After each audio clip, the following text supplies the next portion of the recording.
Today is the day across Connecticut. School buses have started rolling. Students are returning to class today. Now, for many families, it's time to get back into the school routine. So how do we do that? We need help, right? Joining us now, Amy Alamar, to talk about transitioning back to school schedules.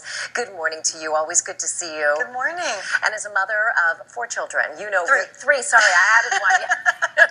And my 2, we've got 5 between us. That's right. So, getting all these kids back to school and getting them back into the routine when we're not really in it either. Yeah. It's tough, right? It is tough. And so the most important thing is to just acknowledge this is one of many transitions and this too shall pass. Yes.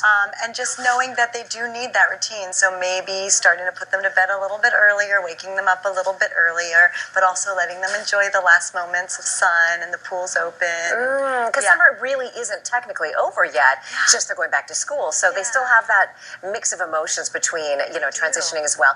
Young kids and old kids, big difference in making this happen? Yeah, we're really eager as parents, I think, to focus on the young kids, and we kind of control their schedules more.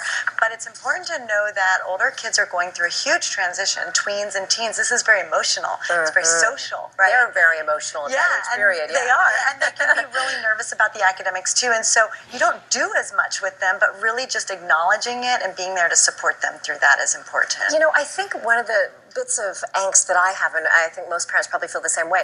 So we know what's coming. We're getting back into the swing of things, but it's also the extracurriculars. It's the homework and trying to make all that balance. Often kids have to stay up late to finish their homework because they were at sports, and we want them to be involved. Yeah.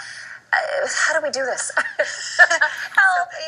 So you want to make sure you're trying your best to balance, right? Yeah. And it's a teeter-totter, so Right. sometimes it's one or the other. In terms of homework, you just want to carve out that time for them and make sure they're okay with it.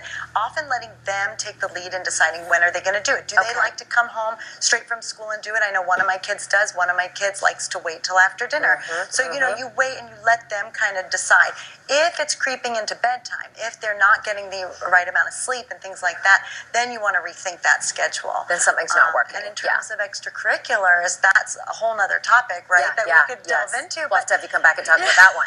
But just letting them, again, if they're really interested in something, letting them explore. It's a great opportunity, but parents need to know they don't have to put their kids in extracurriculars, especially the young ones. They need playtime, they need downtime, they need sleep. So really just, if they're interested, put them in if you can afford the time and the money.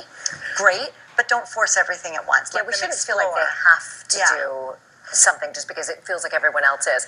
And of course, kids do want socialization time as well. They want to play. Yeah. Play dates. Do we figure out a balance there too? Yeah, so playdates are really important for the young children, but they often will take the lead. So they've got recess time and they're making those connections. So if you've got a kid that really wants playdates, go for it, seize them. But if you've got that kid that really just feels like they need some downtime right after school, don't force the issue unless the teacher and you and maybe a counselor at school feel like your kid needs some more structured time with other kids. Really let your kid take the lead on that one. Keep the discussion line open between the teachers and the counselors and of course your child as well.